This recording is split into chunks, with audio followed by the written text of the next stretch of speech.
एक खास शख्सियत के साथ मुलाकात। देखिए जयदेव पटेल के साथ नंबर 1 इंडिया न्यूज पर रोजाना रात 9 बजे। नमस्कार व्यूअर्स, मैं जयदेव पटेल और आप देख रहे हैं नंबर 1 इंडिया न्यूज। आपका एक बार फिर स्वागत है एक खास शख्सियत के साथ मुलाकात प्रोग्राम में। आज हम बात करेंगे नोएडा में अंतर्राष्ट्रीय एयरपोर्ट जेवर का आज देश के प्रधानमंत्री ने उद्घाटन किया। ऐसे में नोएडा के लिए, उत्तर प्रदेश के लिए और देश के लिए कितनी बड़ी उपलब्धि है और इसी के साथ साथ में इससे कैसे देश के नए रोजगार के अवसर पैदा होंगे, इन्हीं तमाम बात के लिए हमारे साथ खास सम्मान है बीजेपी के राष्ट्रीय उपाध्यक्ष और साथ ही राज्यसभा सांसद लक्ष्मीकांत वाजपेयी। लक्ष्मीकांत वाजपेयी जी, आपका बहुत बहुत स्वागत है आज हमारे प्रोग्राम में। लक्ष्मीकांत वाजपेयी जी, आपसे मेरा पहला सवाल है कि आज नोएडा के अंतर्राष्ट्रीय एयरपोर्ट जेवर का देश के प्रधानमंत्री नरेंद्र मोदी ने उद्घाटन किया। कितनी बड़ी उपलब्धि है नोएडा के लिए, उत्तर प्रदेश के लिए और देश के लिए? नोएडा के लिए उपलब्धि है, लेकिन ये उपलब्धि देश की है। आज नोएडा और पश्चिमी उत्तर प्रदेश अंतर्राष्ट्रीय मानचित्र पर स्थापित हुआ। इसके लिए मैं आदरणीय नरेंद्र मोदी जी का, प्रधानमंत्री जी का आभार व्यक्त करना चाहता हूँ। एक माह में दो सौगात पश्चिमी उत्तर प्रदेश को दी है। पहली सौगात दी है मेरठ दिल्ली के बीच में RRTS ट्रेन, एशिया की पहली RRTS ट्रेन। दूसरी सौगात आज जेवर में अंतरराष्ट्रीय एयरपोर्ट की दी है। हम प्रधानमंत्री जी का इसके लिए आभार व्यक्त करना चाहते हैं। इस एयरपोर्ट के बनने से उस क्षेत्र में रोजगार का सृजन होगा। अब दिल्ली जाने के लिए जो संकट रहता था एयरपोर्ट के लिए, संकट भी कम होगा और अंतरराष्ट्रीय फ्लाइटें जेवर से भी शुरू हो जाएगी। दिल्ली एयरपोर्ट का कंजेशन भी कम होगा और उस कंजेशन के कारण जो लोगों का समय लगता था वो समय भी बचेगा।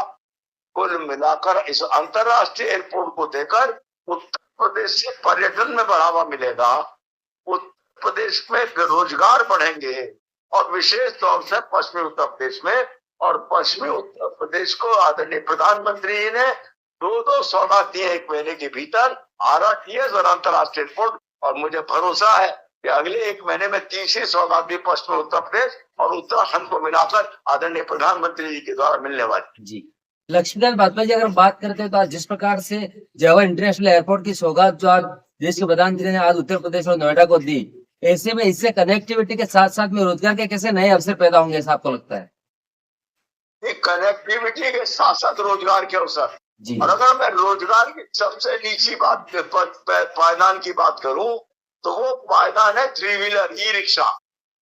वो पायदान है खोखा वाले, पान वाले, चाय वाले, उन सबको रोजगार बढ़ेगा और गरीब आदमी भी अपने बच्चों को रोटी भी दे सकेगा और बच्चों को पढ़ा भी सकेगा। जी, लक्ष्मीकांत वाजपेयी जी, लेकिन जिस प्रकार से आज प्रधानमंत्री द्वारा जो उद्घाटन किया गया जेवर इंटरनेशनल एयरपोर्ट का, उसके बाद कहीं अखिलेश यादव ने एक्स पर पोस्ट करते हुए ये लिखा है कि पहले भी 7 उद्घाटन हो चुके हैं एयरपोर्ट के, लेकिन इसमें 6 बंद है। इसको कैसे देखते हैं आप?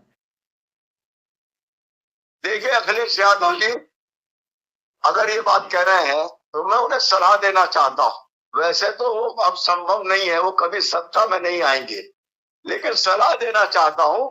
हमेशा आदरणीय प्रधानमंत्री नरेंद्र मोदी जी कहते हैं किसी चीज का शिलान्यास करो, इतना टाइम फ्रेम रखो कि उसका लोकार्पण भी खुद करो। अब आपने योजनाएं बनाई, शिलान्यास कर दिया, उसकी मॉनिटरिंग नहीं करी कि समयबद्ध कार्य उसमें हो रहा है नहीं हो रहा है, तो ये तो होना ही था। लेकिन आदरणीय प्रधानमंत्री जी ने जितने भी शिलान्यास किए सबका लोकार्पण वो स्वयं कर रहे हैं और हमारा नेतृत्व कर। जी, लक्ष्मीकांत वाजपेयी जी, आपसे मेरा एक आखिरी सवाल है कि आज पश्चिम बंगाल चुनाव को लेकर गृह मंत्री अमित शाह जी ने एक चार्जशीट बनाई है, बीजेपी की चार्जशीट ममता बनर्जी के अगेंस्ट में। क्या बीजेपी की जो चार्जशीट है ये पश्चिम बंगाल में भारतीय जनता पार्टी को जीत दिलाने में मददगार साबित होगी? देखिए, चार्जशीट का मतलब है उनके सरकार के कार्यकाल में सामान्य जन के साथ जो दुर्व्यवहार हुआ है, अत्याचार हुआ है, उसको समराइज करके हम बंगाल की जनता के सामने रख रहे हैं। और वो भी आदरणीय अमित शाह जी रख रहे हैं जो देश के गृह मंत्री हैं, और जो इस बातों को इकट्ठा करने और बनाने मांग है।